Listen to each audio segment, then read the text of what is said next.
So how we create table is that we'll say create table, then we give it the title of the table. Let's call it sale in case you want to class with the other one when it's so let's call it sale. Okay. Then open parentheses. So we begin now to enter the color, right? We enter the color. So we have sale ID, okay? And we can now indicate the data type of the sale ID. In this case, it is integer, so we can either write int as int or integer here on this spread. That will be good. Okay. Then we make it the primary key. Okay. Then we enter the second, which is sale date. The sale date is dates. The data type is dates. Okay. You say comma. Then the next is region.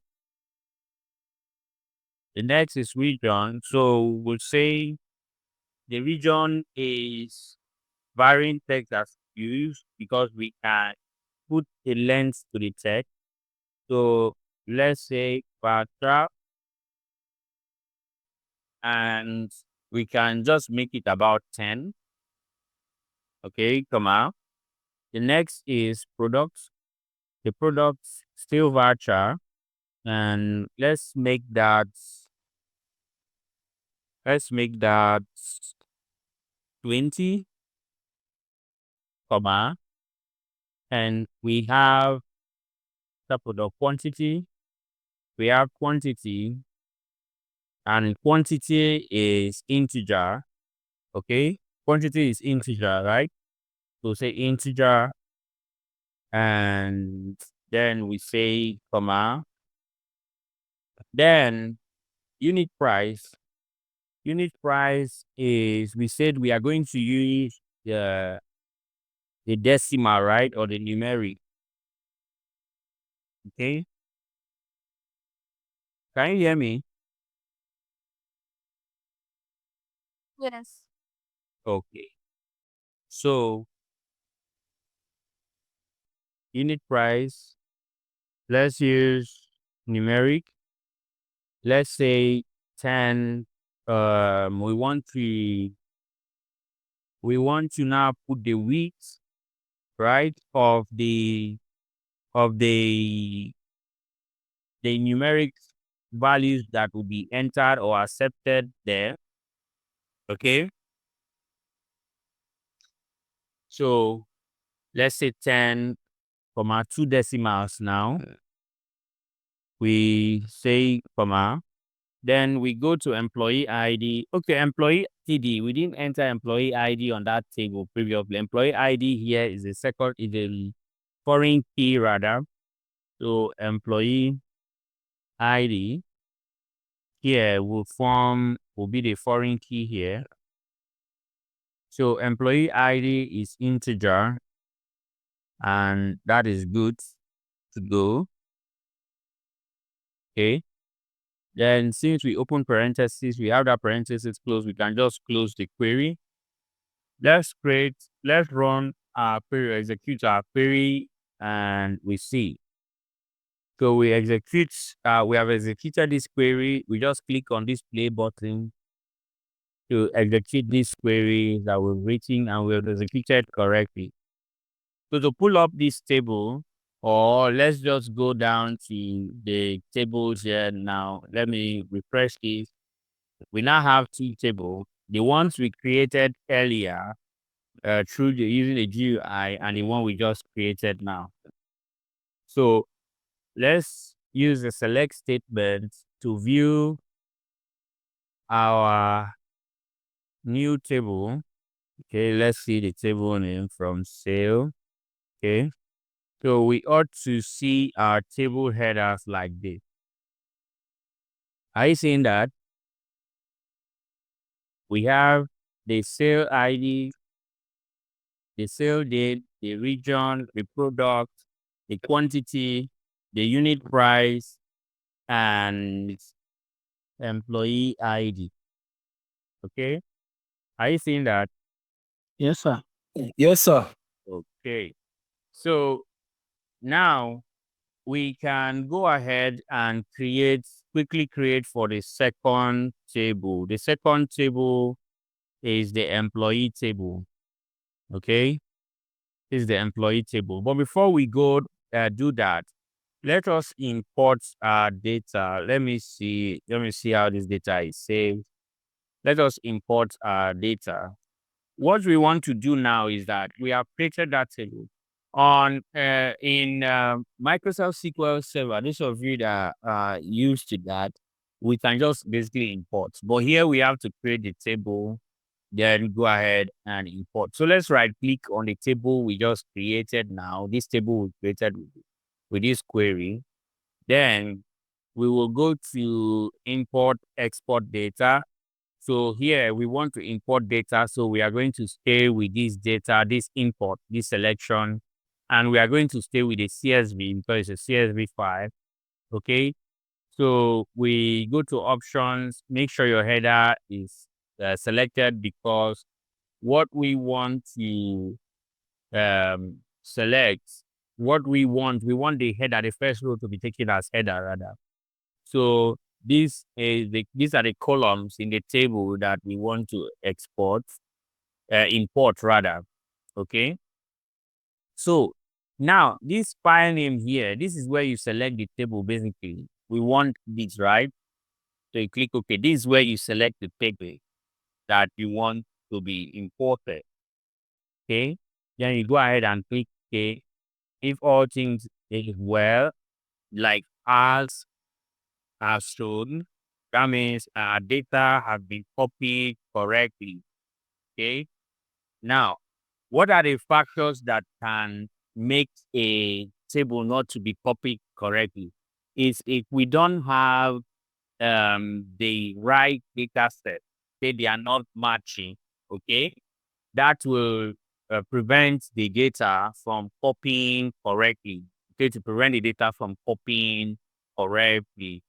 So let us take a look at our table and the table we just imported. Now let's take let's have a quick D and we'll see that same table, this exact same table. Okay. Now I want to show you something here. See this unit price that we use this data type, right?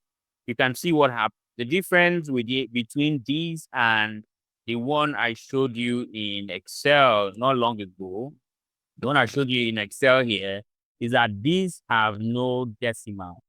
It's just like what we did was like we say we wanted to, what we did was like we said uh we wanted to add T decimal points like this. That is exactly what's happened here. You can see the unit price now have T decimals behind the value.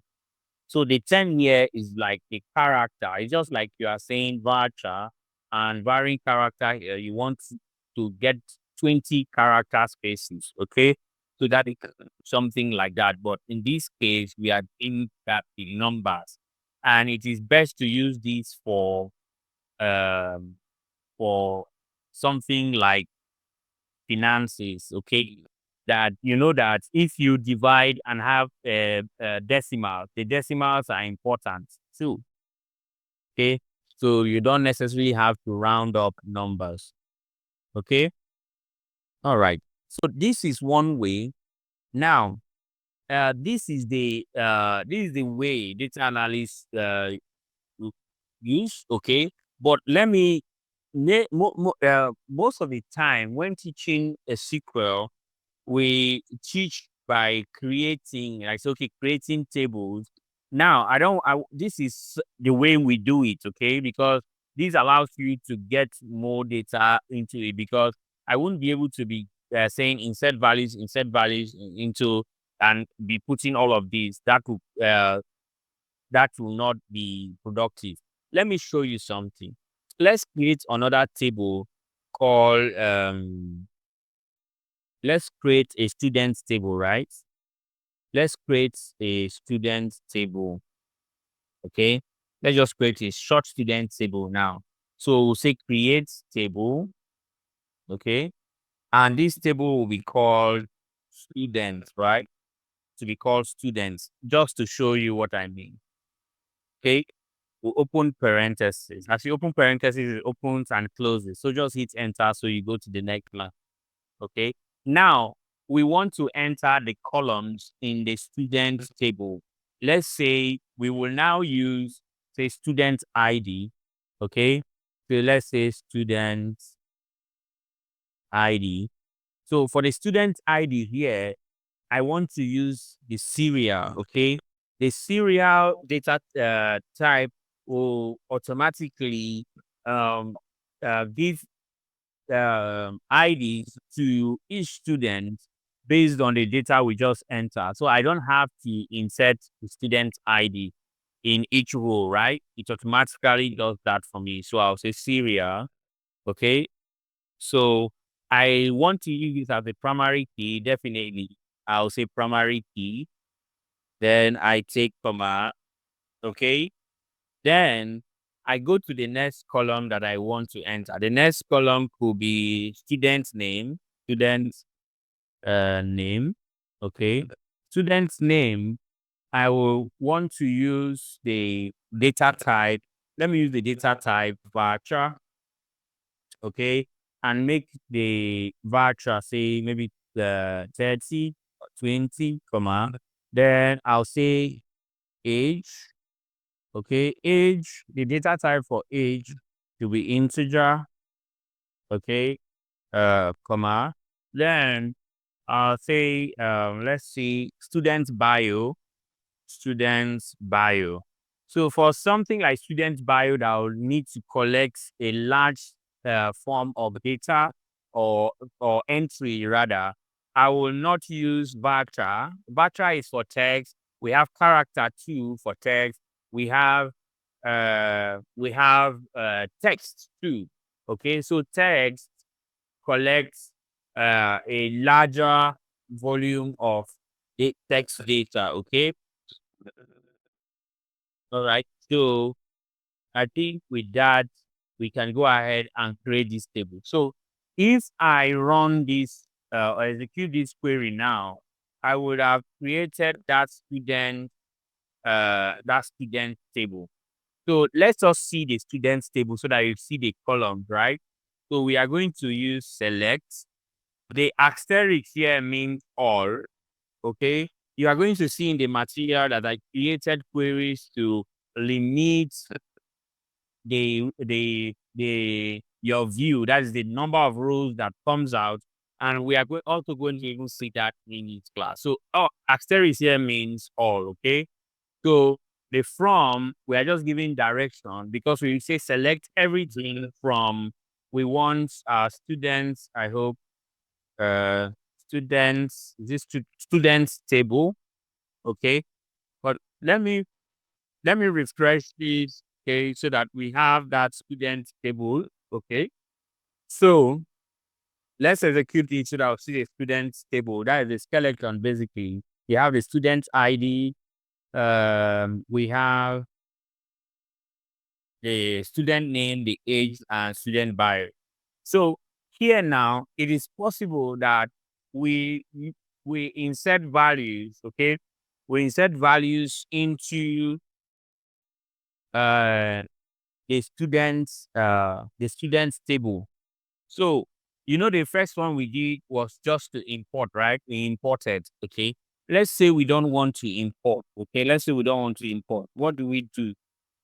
This one, we are entering data directly to the table. So we'll say insert into. Okay, we'll say insert into. Now that we are inserting into, we have to tell it what is the name of the table we are inserting into. We are inserting into the students table. Okay, and we have to tell SQL what column we have the student ID, student name, student age, right, and student bio. Probably I don't want to enter the student's bio. I just want student name and student age. So I'll say student's name. That is the name of the columns I want to populate, right? The student's name, then comma age. Those are the columns I just want to populate. Okay. Now that I've done that, I will now have to let's talk about the values. Okay, I want to insert these values into that table. So these are the values now. So I'll say open parentheses. The student name is John, right? If I say John, John is a string, right? So I'm going to use string is a text data, right? So I'm going to, because this is the value I want to insert here, right? So I'm going to use single quotes to cover the text. But in numbers, I'm not going to use any quotes.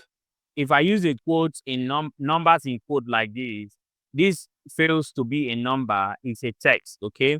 I won't be able to add this up. I won't be able to perform aggregation functions on them. So I'll say John, okay? So John, command, this command now, you see that the first value is for the student name, right? The first value here is for the student name column. The second will go to the age. So I'll say John is 28, right? Then I want to enter more, right? I'll say comma. I will open parentheses again. I'll say patience. Sorry. Say patience. Okay. Patience is 21, comma. I keep going. Daniel, open parentheses again. Single quote, Daniel. Then Daniel is 34. Okay, you can see that this allows us to impute every row. So every open and close parentheses we do or we create is for a fresh new row. Okay, so if I go ahead now and say, I want to stop here.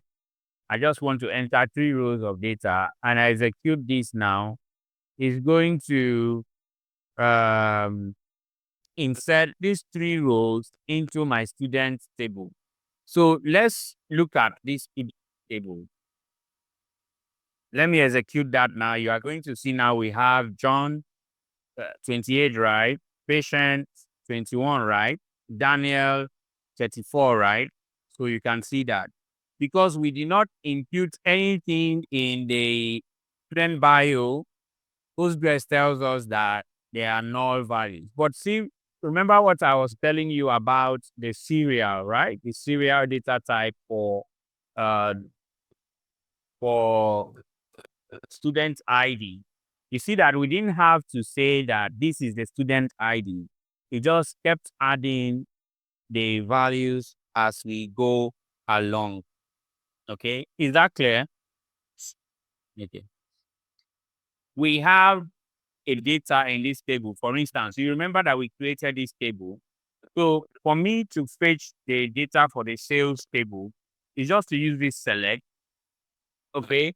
Now I want to see everything basically. That is why I'm using select all, asterisk means all, from my tail table, right? If I do so, I fetch data. Do you see what happened? What happened here when you executed it? We said, let's look at this student one. Watch closely. It was waiting to fetch data. So it's fetching data. That's it. The way we do it. Okay. Now you can fetch data based on condition, right? Let's look at this our sales table. From our sales table, we see unit price, right? We have unit price. Let's say we wanted to fetch data based on a specific condition. Okay, wanted to save based on a specific condition. So the condition now we want to see basically where we can use region, unit price. In fact, anything we want to use. Let's say we want to see a sales from accessories only. Okay. Let's say if that was our goal, right? If that was our goal, we can just say where we'll use the where function here. So we will now call the name of the column of interest to filter, let's say region, right? To say where region equals, let's say not, right? Not, the content of this is text. You can see character varying, right? It's text, okay? So let's say not. So we have to present this as it is in the, we have to present it as this a column, that is the data type.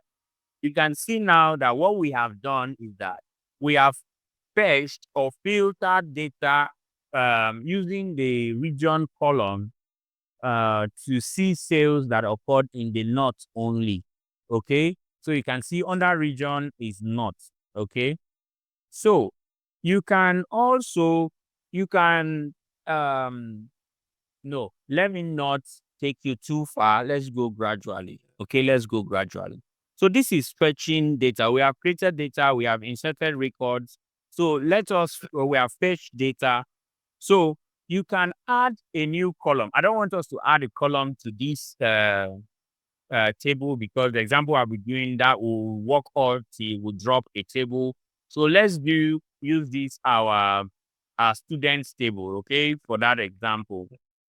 So we have created our students table, right? This is our students table, and we have student ID, student name, age, and student bio.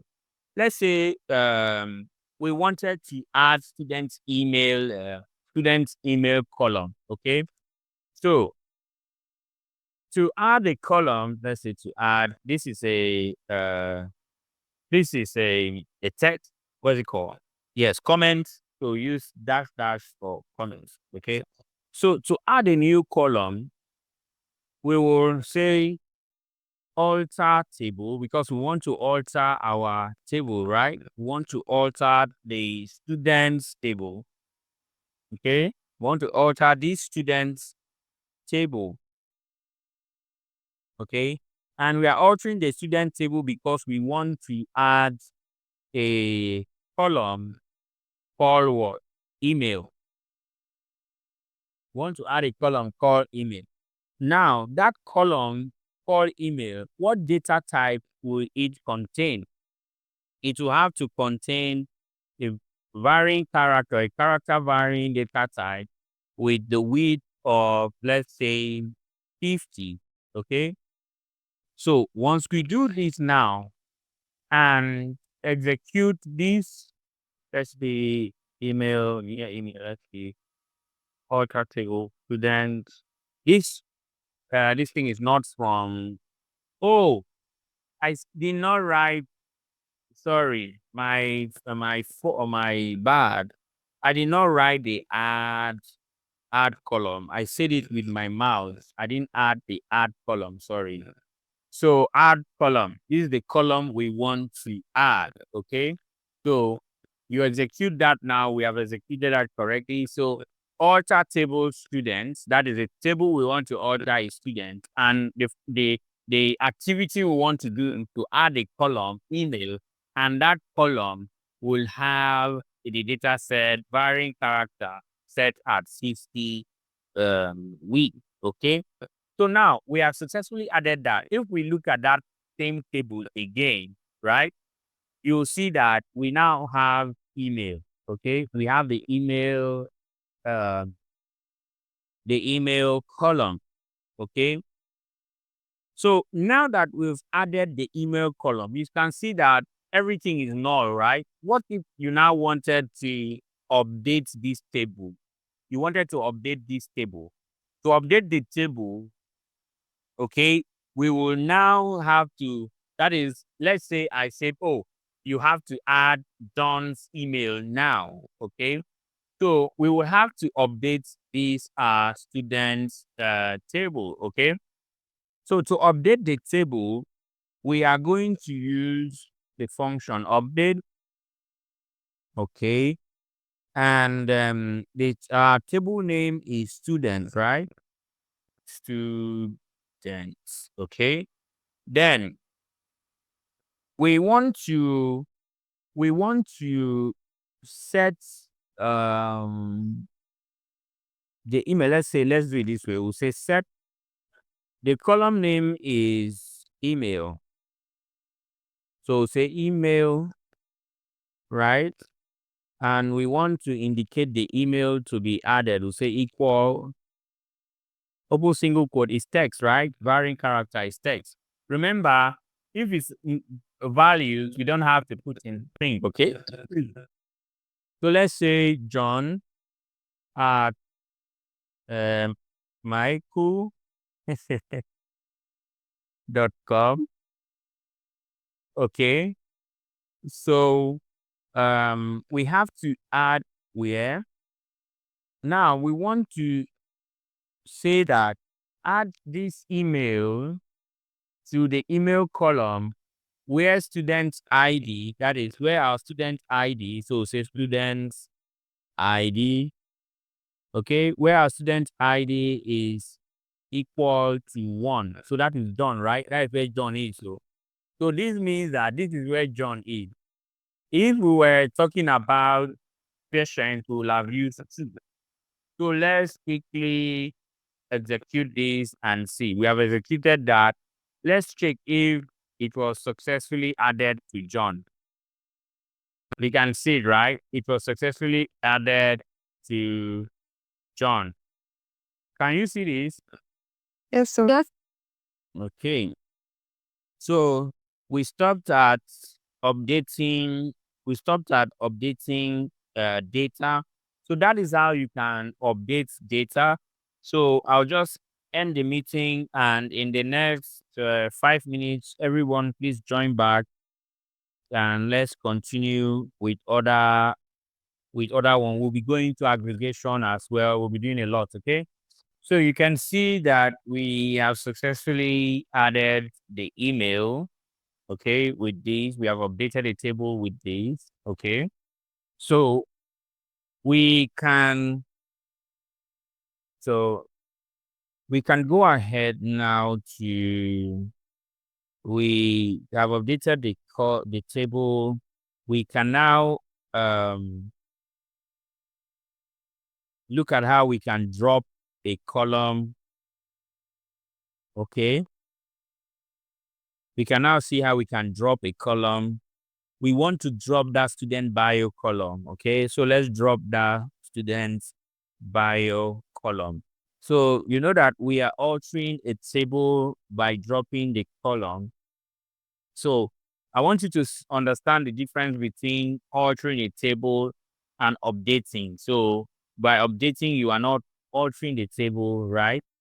So now let us drop that column. Dropping a column is like we want to just remove a particular column. Like I said, we want to remove this student bio column.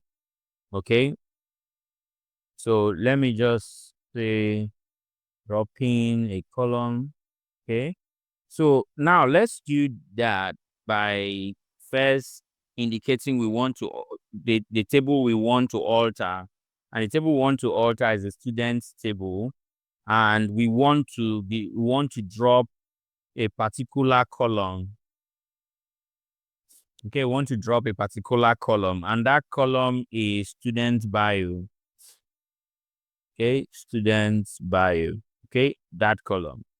So that is all we basically have to do. Then we execute that.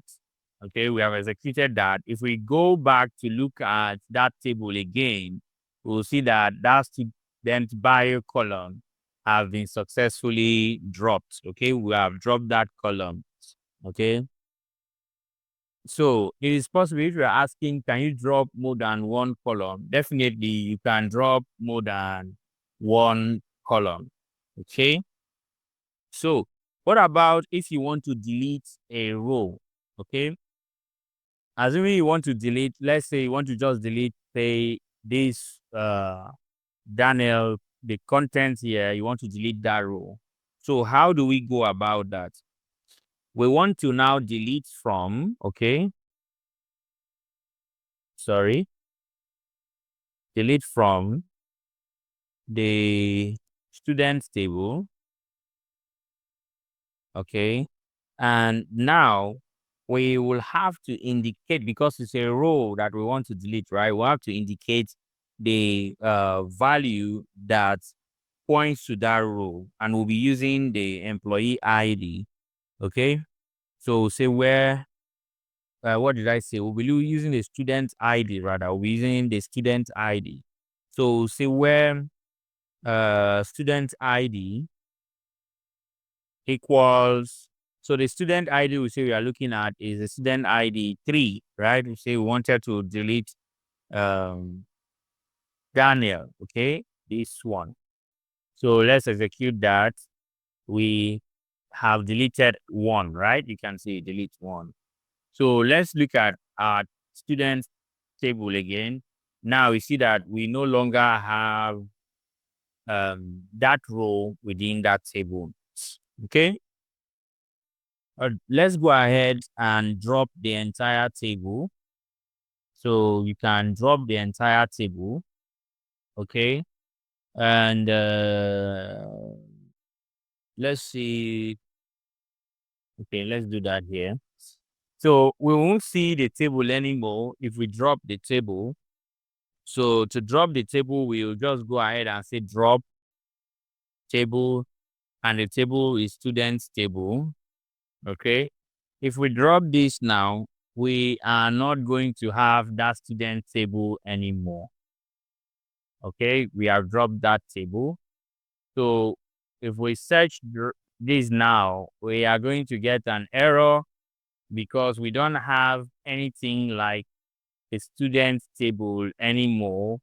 If we refresh this, we had 3 tables before.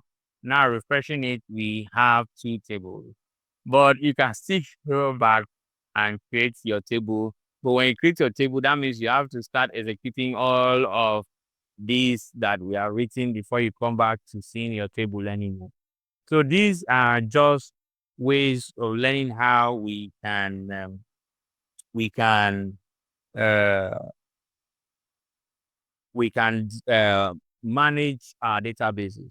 So to answer Diala's question again, so sometimes, or to use Diala question to buttress something, to use Mr. Diala's question to buttress something is like this.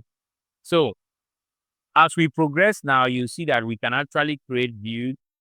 Okay, we can create views, we can create CTEs, temporary tables, right? So normally we as data analysts can point to exactly what we want to work with, okay, and work with them, right? So all of these are maybe example, you just want to correct something. Example, you just probably your CTE, you want to drop a particular column basically. So let me take this out to reduce the confusion here. So now we only have our we have this table here, for instance, okay? Just our tail table, okay? So let's go ahead now and bring in the other table so that we can start aggregation. Okay, we can start exploring and aggregating. Okay, so the other table we are creating, that we'll be creating, is the employees table. Okay, this table. So let's put it by the side so that we can look at that. So we want to create that table called employees. Okay, and in this employees table, we are going to do exactly what we did before with the sales table by looking at the exact titles. Okay, so Now we have the employee ID. So let's look at that very well. Yes. The employee ID. We have the employee ID. The employee ID is integer, and we want to use that as a primary key. Okay, so comma, we have first name, I suppose. Let's see. First name, okay. And first name is, we can use varchar and make that 20, comma. Then we have last name. Okay, we can still use character varying at 20, comma. Then we have department, still character varying. Let's make it 50. No, 20 will be fine, comma. Then we have job title, and we are going to make job title character varying at, let's make that at 50. Then hire dates. Let's make hire dates, right? Because it's dates. Then we have salary. Salary is, let's use numeric. And from the values we have here, we can comfortably use 10 digits and 10 decimal places, right? So can you hear me? So we have finished all, we have successfully included all the titles. So we can just go ahead and continue. Okay. So I think this is all. So let's create this table. That is our second table will be important. Let's see. Employee ID integer. Okay. All right. So I misspelled the data type integer. So that is why I gave that error. So we have created that table successfully. And if we refresh that, we are going to see our employees table here. You can see our employees table. Okay. So basically, let's just take a view. Okay. From employees. Okay. Let's view that. So this is our table. So I think we basically can go ahead and import that employees table. So everything we did before will be so. So CSV will go ahead and click OK. And we have done everything right. That's how the process is completed. Okay. So let us execute again and see the entire employee table. So we have seen the entire employee table now. Okay. So let's do some level of exploration. Remember I said we can basically add a limit. Now we are seeing the entire table, right? Let's say we just want to see about 10 rows. Okay.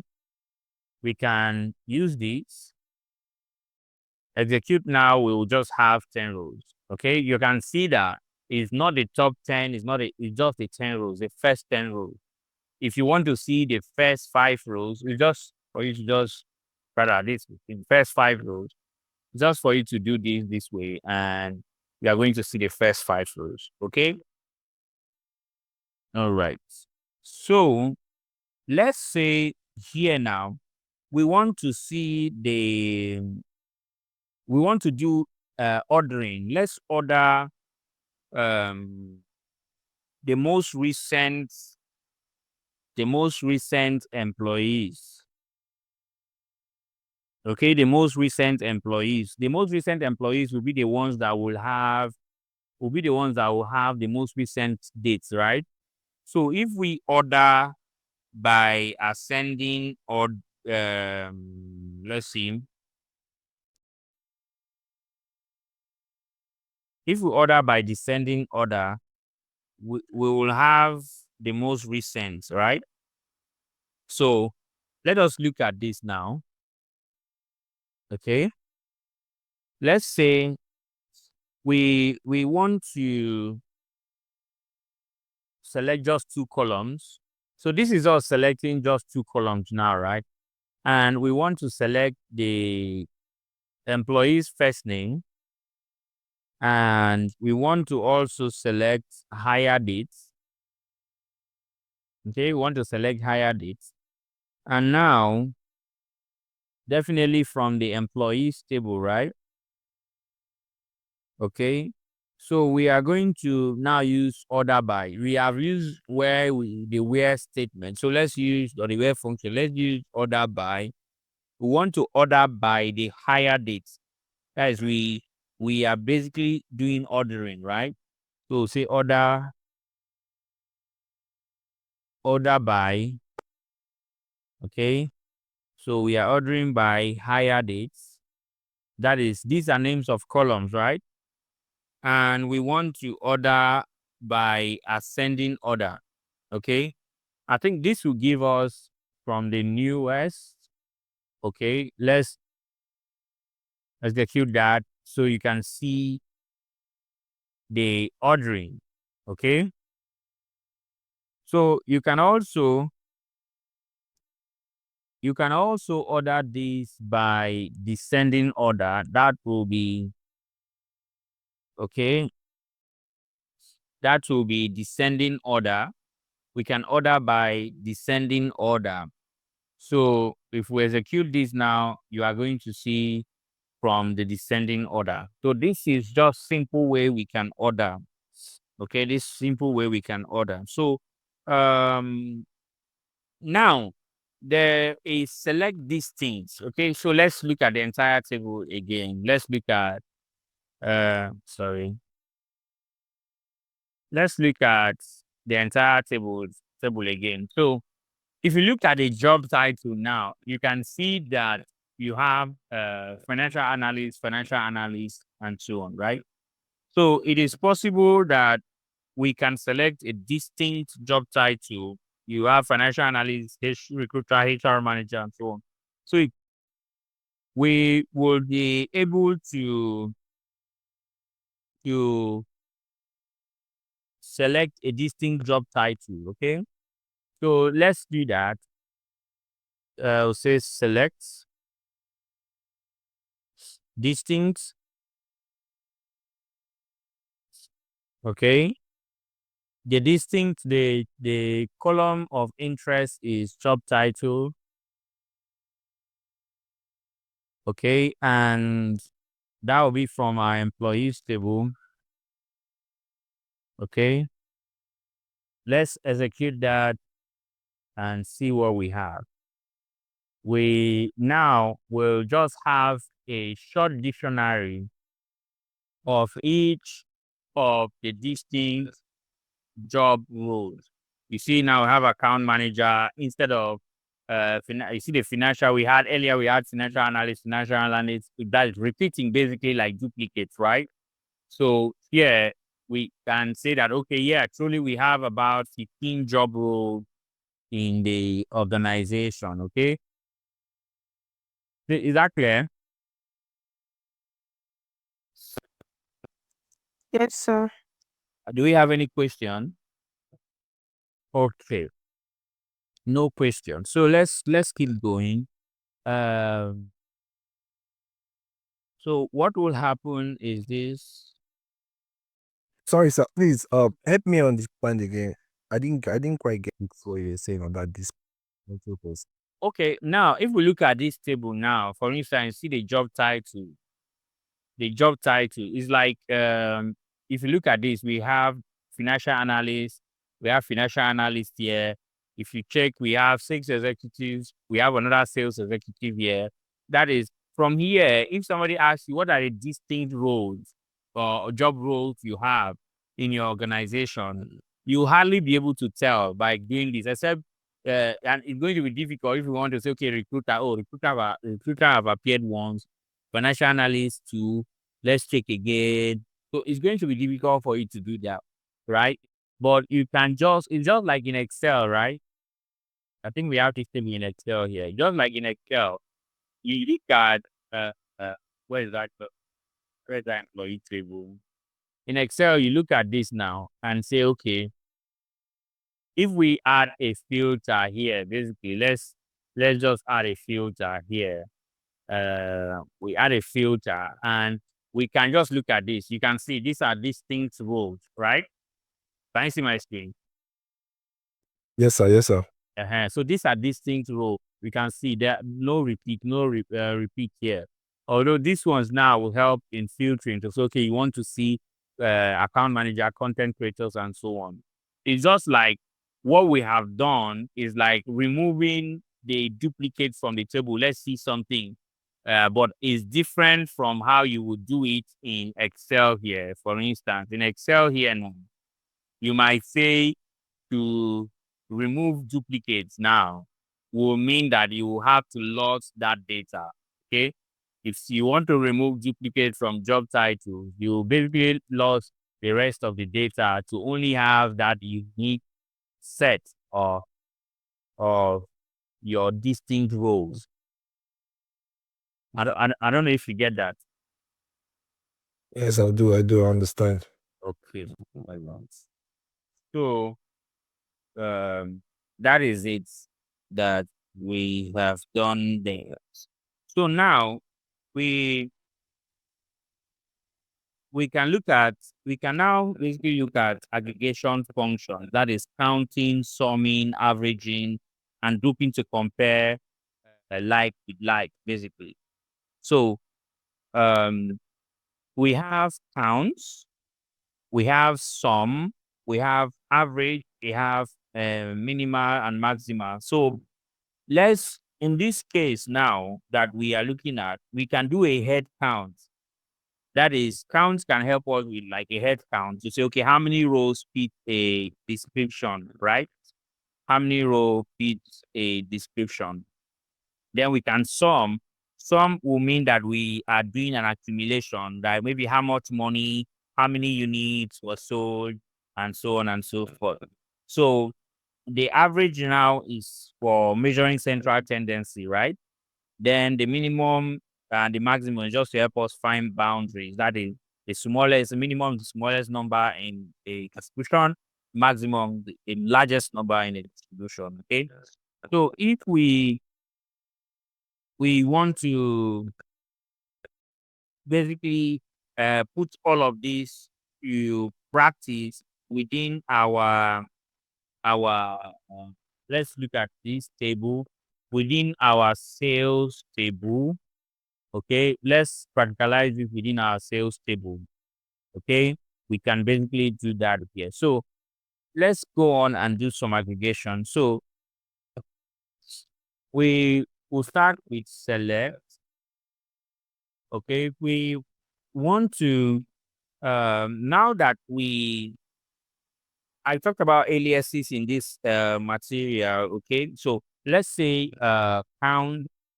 Okay, we want to count now. That is, we are referring to everything within that, right? So we're counting as, okay, this as gives us to say total sales row or rows.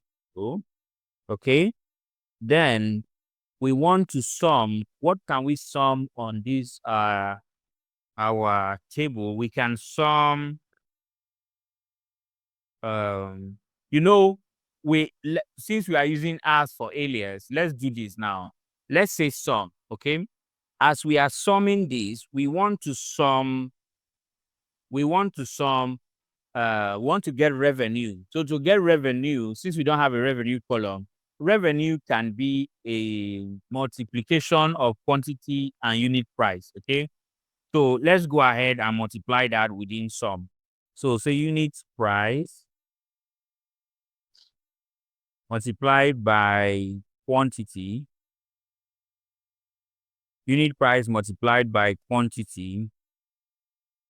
Okay, so that result will be presented to us as, that is a new column, let's say total revenue. Okay, total revenue. Then let us basically calculate an average. So this is all just giving it all at once, just for learning sake. But we have various scenarios here, okay, to look at in the notes. So now we have average. We want to check the average of the unit price. Let's see the average of the unit price. So say average open parenthesis, so say unit price. So this gives us the average of unit price. But how do we know, put that value in context? So we are going to say as average unit price, right? Average unit price. Okay. Then we will look at the minimum. Okay. So mean will be used for the minimum. We want to look at the minimum unit price. Okay. Then we'll look, no, let's present that in a new this thing as, we'll say minimum unit price will give us the smallest unit price, right? So minimum unit price or minimum price. Okay. Then let's do maximum. We say max of unit price. Okay, max of unit price. Let's present this as max price. Is maximum price. Okay. Then okay. All of these will be coming from, or will be performed in our sale table, right? So from this, we'll be able to look at what we have aggregated. So we counted the rows, right, of our table, so that we had 92 rows. We now determine the total revenue, and we have the total revenue as this. Okay, so this is what happens. You use as, and we have that here. Okay. Then we have average unit price. This is the average unit price.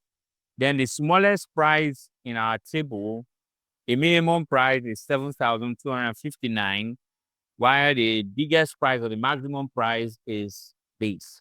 Okay. So basically, that is what this gives us. Okay. Now, what I'm going to do is that I won't overstretch this. I won't overstretch the class to get you tired. Like I said, I've divided a class into level 1 and level 2. So everything I have worked out everything here, but if I keep going, I'll want to, I don't know how you take everything in. So, but if I send the material to you, you begin to practice, you practice what we have done now, even practice what we have there, I believe you are going to have more questions in the next class. So I've divided this so that it will be easy to consume, and you have all the basics and the intermediate stuff you need, so that we can do advanced stuff without any hindrances. Okay. So what do you think? We stop here. You practice. You do the exercises I've prepared for you. Then we talk about it in next class more. Then from what we have done, I have exercises for you. You have exercise to submit. So I don't want to push you guys too much. The goal is so that you understand this and give out the best possible outcome. So what do you think? Let me hear from you.